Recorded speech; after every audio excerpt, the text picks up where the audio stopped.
We get asked all the time, what are you prepping for? Which is a pretty stupid question if you ask me. Sorry, but there is such a thing as stupid questions. I don't care what your teacher said, there is such a thing as stupid questions. And I'm going to tell you what you are prepping for. You are prepping for anything that could happen in life. Mm-hmm. Job loss, sickness. I don't know how many people have emailed us and said that them or their spouse got cancer, and thanks to their food preps, they didn't have to worry about going to the grocery store while they were getting treatment and their spouse lost their job. Hurricanes. Let me read you this one on hurricanes. My husband and I lost 2 homes in Hurricane Ian. Luckily, my primary home is in another state. These houses were investments, but we loved our Florida homes and spent lots of fun times there. Hope to live there 6 months out of the year as we moved into retirement. These people have their money together. Mm. But listen to what they did. When we got into our old truck, okay, so they have 3 homes. And people are going to say, oh, you're so lucky to have 3 homes. They have 3 homes. They got into their old truck. To leave Maryland, a good place to leave, I totally agree, to go see our losses a few days after the hurricane. I raided my pantry. We love you, Kelly. She's in Maryland. Grabbed the Vienna sausages, all the Pop-Tarts, all the Pop-Top ravioli and other open and eat cans, crackers, extra paper towels, bleach, laundry detergent, water bottles, filled our 5-gallon water cans, and took off for Florida to salvage what we could before the mold took over. We took our generator, sleeping bags. They didn't even stay in a hotel. I don't think there was maybe a hotel standing, but but listen to this. Took our sleeping bags and slept on the pool lounge chairs. After we arrived, as one house was flooded up to 4 feet, the other 5 feet. They're sleeping outside on lounge chairs in sleeping bags. How many people would be willing to do that? Yeah.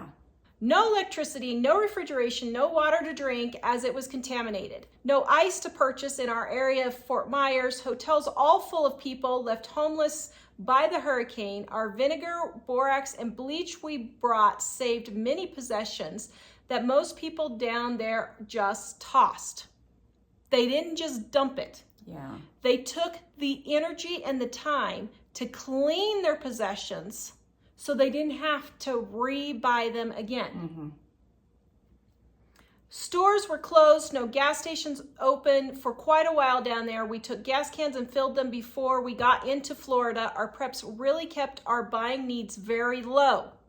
They kept their buying needs low. Thanks for encouraging us with your awesome videos. It really gave me confidence to do what we need to do at ages 66 and 68. Now, this is the point we're trying to make.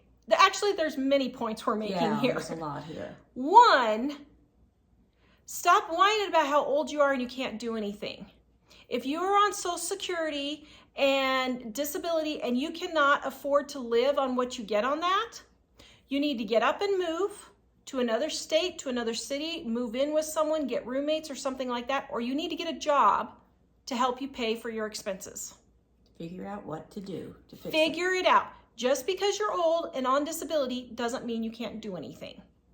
2nd, stop wasting stuff. They took the time to clean their possessions so they wouldn't have to go rebuy them at probably 3 to 5 times the price from when they bought them before. Next one, they had their finances in order. Luck had nothing to do with them having 2 rental homes and a primary home. There was no luck involved. They've spent the last several years planning for their retirement. Now, I totally understand. Right now, with the way things are going, a lot of retirement plans are just totally tanking. I can't imagine how much that would stink to have $500,000, $1 million in your retirement plans, and then poof, it's gone. But you know what? Instead of sitting around whining about it, the question is, what are you going to do about it?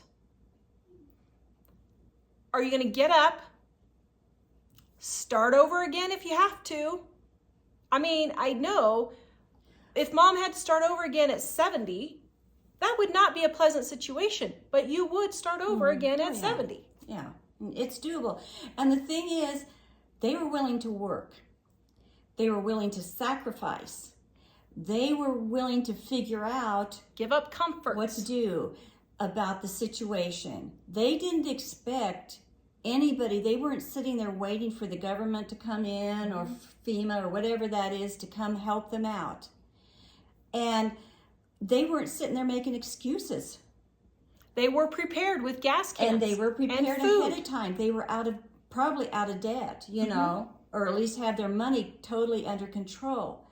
They were all of these things. And listen to their attitude. How that different from the other attitudes of people. Well, what am I going to do? I don't know. I've lost everything and I just don't know what we're going to do and I don't know how we're going to do this.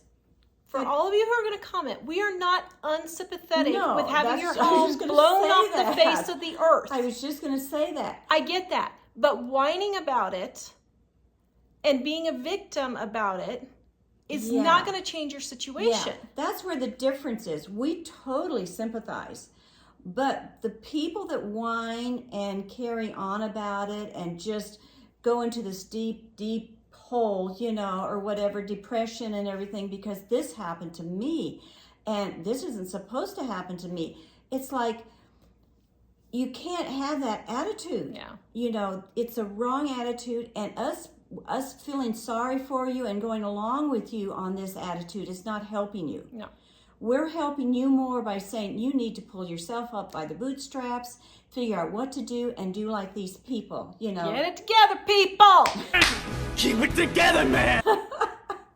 And that's what the difference is. Yeah. That's whether you're going to succeed in life, whether you're going to succeed with all this financial stuff. I can tell you the people that are going to make it and not make it right away by their attitude. And we're not helping you any by feeling sorry for you and saying, you poor thing, you know. And I know we're going to have a lot of people jump on there and say, well, you poor, poor thing. That's enabling. It's like somebody taking drugs and me going over to them and them just going on, I need a fix, and what am I going to do? I need my fix so bad. And me going, you poor thing, here's some money to go buy you more drugs. You think that's helping them? I mean, seriously, it's not helping them. And that's what people want them to do with their finances now. I want you to fix my addiction to my money and my spending problem. And so if I whine enough and give you a big enough sob story, I want you to fix it for me.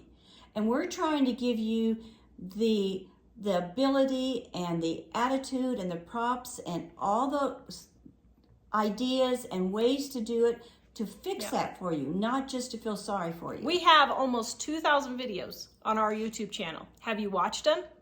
We have thousands and thousands and thousands of ideas on how to save money.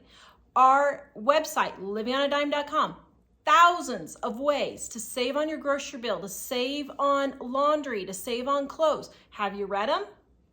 It's going to take some work to get prepared. But the people who prepare ahead of time for sickness, tornadoes, hurricanes, floods, mudslides, tornadoes again, job loss, cancer, health, anything, moving, any of those things, if you prepare ahead of time, it's not as miserable when you're going through it then later, because at least you have some things in place to help you. Yeah. And so instead of spending hours, once again, Commenting. on YouTube channels and Facebook commenting about your woes in life, be prepared. Start preparing for this stuff. And you know, why do you think you're the only one in the whole world that's not ever going to have anything happen to you? I'm 71 now, and let me tell you, you're going to go through it. You're going to go through all kinds of things, and it's not going to be easy. It's not going to be cushy, and there's liable not to be anybody to bail you out at some point in life. And let me tell you, as Americans, I don't care how bad it gets, you still have it way better. You have it 10,000 times better than the majority of the world that is truly impoverished. And that's why we do not put up with the whining, because it is not that bad. It's really not. I know you think it's that bad because your house has been blown away and you're in your hotel room wondering what's going to happen. Listen, I'm really sorry your house got blown away. I cannot imagine the nightmare that is just dealing with the insurance alone. But it is still 10,000 times better than the majority of the impoverished world. And so you have to keep a perspective and realize how truly blessed you are, that you live in America and you can get these things. And even within 8% inflation, you can go get $1 bread if you actually wanted to. So we're just trying to give you guys a wake-up call. Feel free to comment because it just gives me more content and I'm just on a roll. But you know, before we close, one thing, you cannot believe the comments we get about people who have said they have listened to this stuff and they have prepared. And it was totally changed everything. Yeah, it just changed their world. They made it through. They list things off that they made it through. Even like when this illness hit, you know, they didn't have to worry about trying to make it to the grocery store when everything was shut down. They had toilet paper. They had stuff. Or job loss, or like Tara said, with illness, when somebody's sick, you don't want to even take time to go to the grocery store. You maybe don't have time to go to the grocery store to get stuff. If you have it at home, you don't have to worry about it. So being prepared is a choice. You can do it if you want to. And if you don't holler about it later on when things mess up then. That's your choice. Go watch this video next on how to prepare more. Visit us at livingonadime.com. Bye-bye, guys. We love you anyway.